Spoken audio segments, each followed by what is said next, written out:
안녕하세요, 주야TV입니다. 오늘은 원피스 1171화 풀버전 리뷰 및 분석입니다. 이 영상 바로 시작합니다. 1171화는 가밤과 야르의 대화로 시작합니다. 가밤은 엘바프의 보물에 그런 힘이 숨겨져 있을 줄은 상상도 하지 못했다고 말하죠. 야르 역시 그런 열매 능력은 들어본 적이 없었고 그 열매로 하랄드를 막을 수 있을지도 확신하지 못했다며 말하죠. 오늘 로키가 그 열매를 먹지 않았다면 무슨 일이 벌어졌을지 상상만 해도 소름이 돋는군. 그리고 샹크스는 하랄드, 갈린과 나눴던 대화를 떠올리고 과거 회상 속 하랄드는 샹크스에게 말합니다. 내가 신의 기사단이 되면 엘바프의 여명이 밝아올 것이다. 그리고 과거 회상 속 갈린이 샹크스에게 말하죠. 원하는 게 있다면 뭐든지 말해보라. 전부 네 것이 될 테니. 가엾은 내 아들아, 여태까지 얼마나 옥지이던 삶을 살아왔던 거니. 이제 아래에 있는 것들은 잊어버리거라. 하게 있는 것들은 사람이 아니야. 다시 현재로 돌아와서 샹크스는 이무와 천룡인에게 분노하며 팔에 새겨진 문장을 움켜졌습니다. 그리고 가바는 언젠가 활약할 날이 올 거라며 샹크스를 진정시키죠. 동시에 하랄드의 시신 곁을 지키고 있는 로키가 클로즈업 됩니다. 그리고 장면은 이무로 전환되고 이무는 마치 하랄드의 죽음에 영향을 받은 것처럼 거칠게 헐떡거리죠. 그리고 이무는 말합니다. 무가 그 고대 거인에게 불사와 힘을 하사했건만 그 희귀하기 짝이 없는 괴물을 누군가 죽였단 말이다. 누구지? 도대체 엘바프에는 무엇이? 이에 마스성은 말합니다. 하랄드가 엘바프에 남긴 심연을 이용해 당장 파견을. 이에 이무는 답하죠. 됐다. 내 기사들만 더 죽어나가겠지. 이 계약을 맺는다면 이무에게도 대가가 따르는 법. 하랄드는 거인들 가운데서도 드물게 다른 종족, 다른 국가들과 인연을 맺기 위해 자존심을 굽힐 줄 아는 특이한 개체였다. 하지만 다른 거인 놈들은 뼛속까지 전쟁관들이다. 전사 종족이지. 함부로 놈들을 받아들이면 우리는 내부에서부터 붕괴할 것이다. 고대 종족이면서 엘바프의 왕이었던 자가 계약을 맺는다니. 현실이라기엔 너무나도 완벽했던 사내였어. 그자는 엘바프를 위해서라도 태어나지 말았어야 했는데.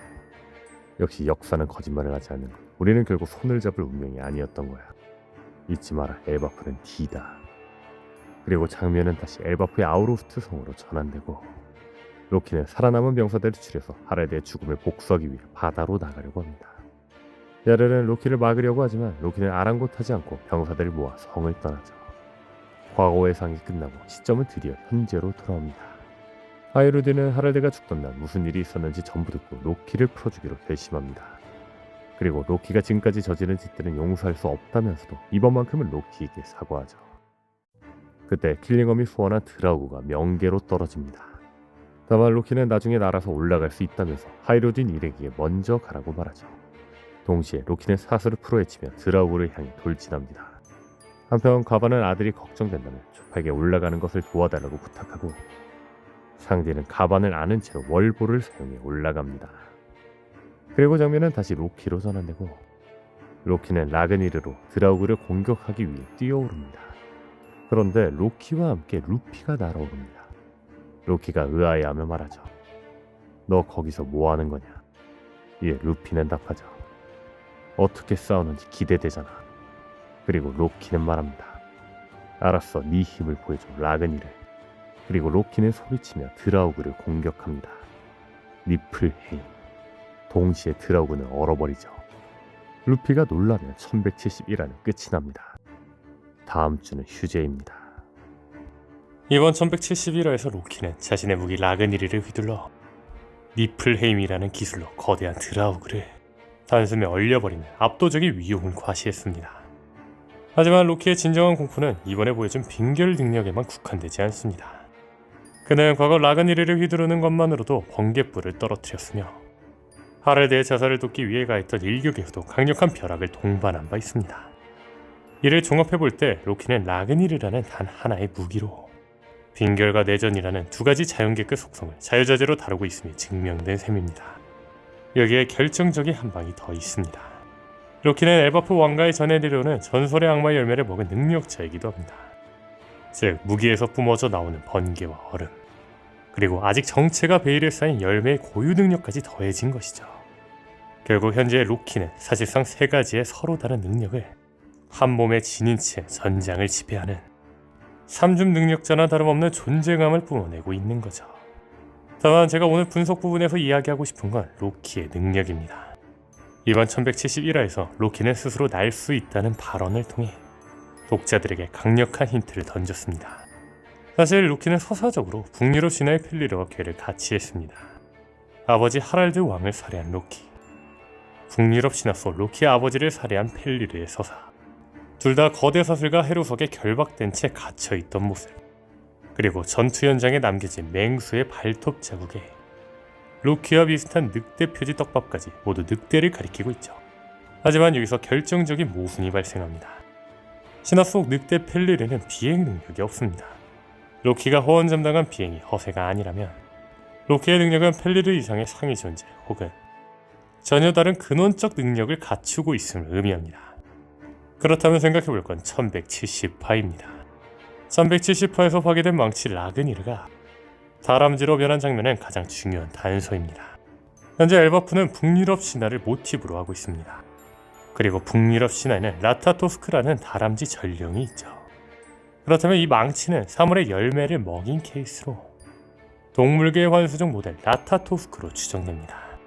다만 여기서 중요한 것은 신화 속 라타토스크의 역할입니다. 다람쥐 라타토스크는 세계수 꼭대기의 독수리와 세계수 뿌리의 용 사이를 오가며 이간질을 하는 전령입니다. 그렇다면 처음에는 로키와 라그니르가 대척점에 있는 듯 보였으나 현재 로키가 라그니르에게 인정을 받아 라그니르를 직접 사용하여 전투에 임하고 있다는 사실에 주목해야 합니다. 이는 로키가 세계수 뿌리의 주인인 용 니드오그의 능력을 갖추고 있으며 독수리와 자신을 이간질시켰던 라타토스크를 수하로 부리며 비로소 완전한 힘을 발휘하는 구도라고 해석할 수 있겠죠. 또한 엘바프에서 공개된 거대 벽화는 공백의 100년과 그 이전의 역사를 담은 세계의 기록입니다. 이 벽화에는 태양신 니카를 필두로 루나리아, 밍크, 어인족 등 고대의 혈통들과 포세이돈, 방주, 노아, 심지어 에메트와 로키의 형체까지 모두 그려져 있습니다. 이는 과거의 사건이 현재 반복되는 평행이론을 암시합니다. 그렇다면 여기서 주목할 지점은 벽화 중앙에 위치한 세계수 아담의 묘사입니다. 신화에서 니드오그는 세계수의 뿌리 부분을 갉아먹으며 종말을 기다리는 존재입니다. 그런데 현재 벽화의 뿌리 부분을 밀짚모자 일당의 프랑키가 절묘하게 가로막고 서 있습니다.